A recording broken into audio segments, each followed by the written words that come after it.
I recently got hired to play at a wedding rehearsal dinner. It's supposed to be from 4 o'clock to 6 o'clock. You know the kind of thing. Cocktails, hors d'oeuvres, then dinner, and then go home. But things didn't exactly go to plan this time. Those 2 hours I was hired for, well, they turned into 2.5 hours. Then 3 hours. And then before I knew it, it was 8:30 p.m. and I was still playing. That was 4.5 hours without hardly any break at all. And it wasn't just that the time had stretched. The couple was late, dinner was delayed, suddenly I was running out of music, so I had to adapt rather quickly. I had to find a way to keep everyone entertained through dinner, even though all the music I had prepared was done. So I really had to lean on my jazz training to be adaptable in this situation. As jazz musicians, we learn to expect the unexpected. Actually, we're supposed to thrive in these situations. Improvising and adapting are part of the job that we're hired to do. But this gig challenged me more than any other had before. Let me set the scene for you a little bit. This wasn't just your average rehearsal dinner. We're talking over 100 people, a multiple course dinner at a fancy venue downtown. I call these wallpaper gigs because you're just part of the ambience of the event. Nobody came here to hear me play. But the way that you approach an event like this is pretty different than if you were playing on stage at a jazz club. But frankly, this is my comfort zone. I play events like this all the time. And I came prepared with a set list of jazz standards. The mother of the bride had asked a couple special requests. She wanted the first dance from the song in their wedding, and they wanted a favorite piece from the bride's favorite movie, which was Pure Imagination from Willy Wonka.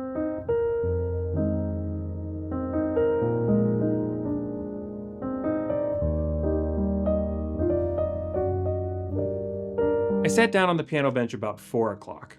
The room was starting to fill up with guests. The caterer was walking around, serving hors d'oeuvres and cocktails. Everything seemed to be, going as usual. But then the father of the bride came up to me. He thanked me for being there. He left my check on the bench sitting next to me. And then he said, "Have you seen my daughter?" No, sir, I have not." By 4:30, the bride and groom still had not shown up. The wedding planner came over and let me know that things were delayed and we weren't going to do dinner at 5 o'clock as planned. So I slowed down my set, literally slowed it down. I stretched out the tempos. I started taking extended solos, and sometimes I even would insert another time through the head before coming back to take another solo. Anything to eat up some time. 5 o'clock came and went, and there's still no sign of the bride and groom. Dinner was actively being held under these heat lamps to keep it warm, and the bartenders kept pouring more drinks. And when the bridal party finally arrived, they disappeared to get ready. They started doing hair and makeup, whatever else women do in the bathroom before things like this. By the time they joined us, it was 5:45, which was just 15 minutes before I was supposed to leave. I thought to myself, what am I supposed to do now? Do I start repeating songs from earlier in the set? Do I stretch things out even more? Let me pause for a moment and address the elephant in the room that we're all thinking about. Getting paid. Right? I've been doing these kind of gigs for a long time, and I've learned that you have to be fair to yourself, but also adaptable to the situation. When a gig runs long like this, you either need to get paid for the extra time, or you have to leave when your contracted time ends. There's really no other option.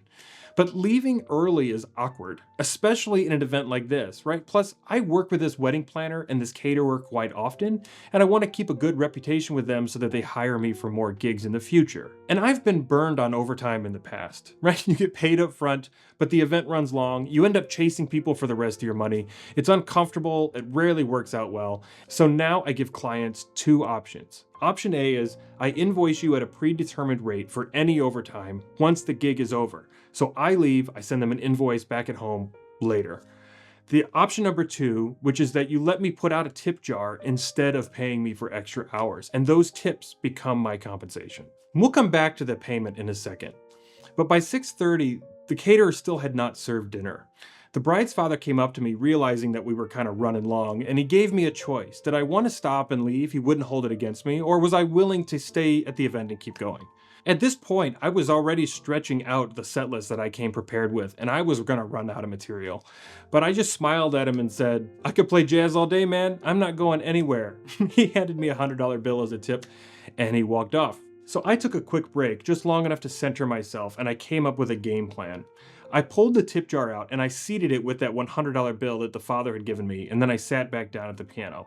Before I started playing, though, I opened up Fourscore and I looked through some other set lists, and there were a number of tunes in here that I knew well enough that I could get through. I wouldn't play them in a jazz club, but I kind of focused on tunes where I could confidently comp over the changes, play the melody, do some basic improvisation, at least well enough to be wallpaper. I also flipped through my charts from my dance band set that have more pop and rock charts. Could I make some of these work in a jazz style maybe? So I decided to try a few of the classics, Hotel California, 50 Ways to Leave Your Lover, Smooth by Santana. I even turned a few heads with a jazz ballad version of American Idiot by Green Day.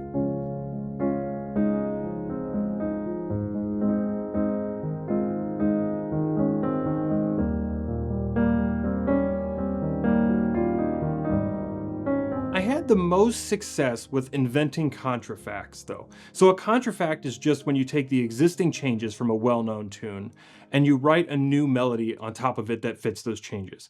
So think about how the theme from the Flintstones fits over the changes to I Got Rhythm by George Gershwin. So I was taking the chord changes from a standard that I had already played earlier in the set, but I was inventing a new melody on top of them. And the cool thing about this was I could lean on the prepared harmony, the prepared solo ideas. My hands kind of knew how to navigate these changes, and all I had to really focus on was creating a new melody. So the advantage of this is that I could play something like Moonlight in Vermont for a second time through, but most people wouldn't recognize it because the melody was different.